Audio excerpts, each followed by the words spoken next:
This is Plano today, the 72nd largest city in the nation, consistently named one of the best places to live in America, home to corporate giants, more restaurants per capita than San Francisco. It's hard to imagine Plano once looked just like this. The first settlers, mostly farmers, came to Plano in the 1840s.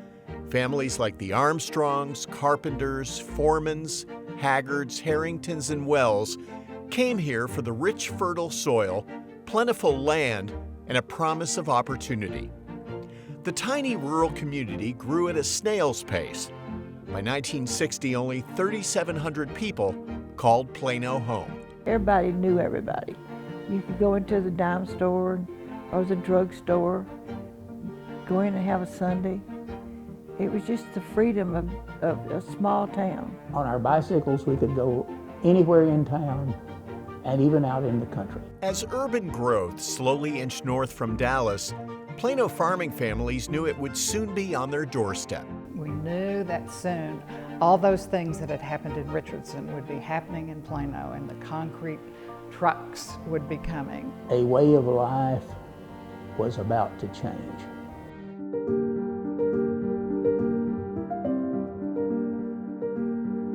Plano prepared for the inevitable growth by hiring Marvin Springer, an urban planning consultant from Dallas. Springer developed Dallas' first comprehensive plan and would do the same for Plano. City leaders challenged Springer to create a plan that would serve as a development guide for decades. The people that were there at that time, very visionary. They were looking not 5 years into the future, but 35 years, 40 years into the future and saying, hey, we want to create a community that's going to serve all of its citizens in all aspects. Springer's plan for Plano followed a simple pattern: divide the city streets into 1 square mile grids. Each grid would have a neighborhood park and an elementary so kids could walk to school. We're going to grow. We know we have to cope with it. Let's do the best that we can, and let's have a plan, and let's stick to it. And I think that's really set the foundation for Plano's success. What that plan really did was help establish, here's where we're going to work, here's where we're going to live, here's where we're going to shop, and then here's how our neighborhoods are going to look.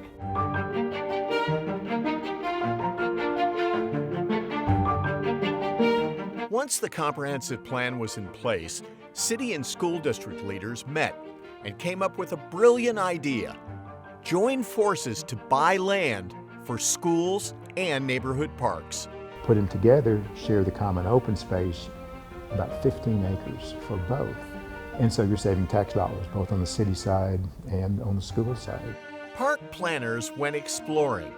They found land for the city's larger parks in some very unlikely places. We had park sites that were 10 miles out of town, but they were within the projected city limits of the city of Plano, and they were just out there. They were a cornfield or a cotton field, no streets near them or anything else. Former Parks Director Don Wendell remembers an impromptu country drive with his predecessor Bob Woodruff behind the wheel. Finally stopped, climbed over a barbed wire fence, walked a few hundred yards to a creek, and Bob said, look around. I said, okay, I'm looking around. He said, this is going to be a future park. There was nothing there, but trees and the creek and grass, and that park is Hobbit's Park today. It's kind of like putting a canoe in the water in a river going downstream.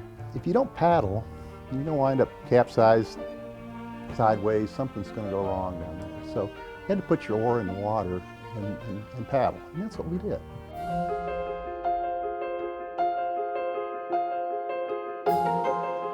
With guidelines from Springer's comprehensive plan firmly in place, Plano's big boom began. The message was, build, build, build, get those fields built. We had, I don't remember, probably 10 or 12 inspectors, and they may have had 30, 40, 50 jobs apiece because we had so much construction going on at the time. My first year as building official, we approved and inspected about around $1.5 billion worth of new construction. But not everyone welcomed that explosive growth, as former city planner Dan Sefco discovered when he put up metal signs announcing proposed zoning changes.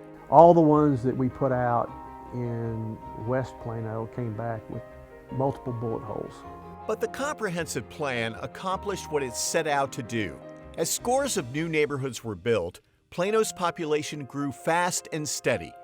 By 1987, the population soared to 200,000. City leaders continued to embrace the plan with minor changes. We didn't always like each other. There was people that didn't like me, and they weren't my best friends either. But at the same time, we worked toward the same common goal. So a business plan is great, a comprehensive plan is great, but unless you follow it and execute it, then it's just really words and a piece of paper.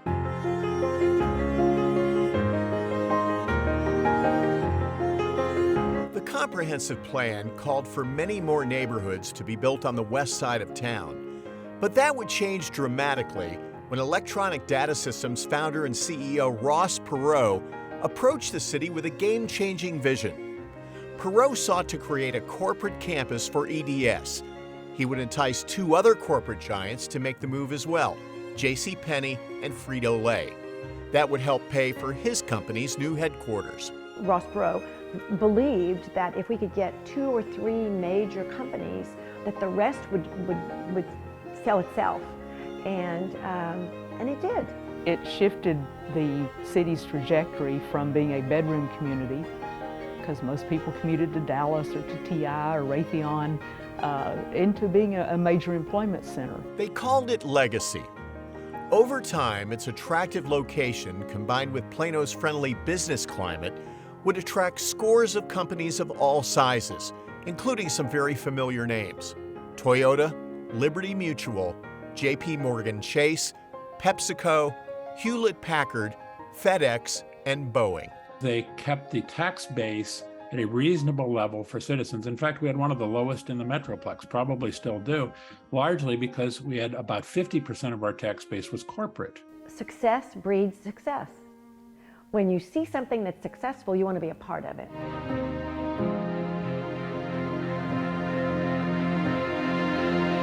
More than a half-century later, Plano continues to follow many of the same guidelines from Marvin Springer's original comprehensive plan.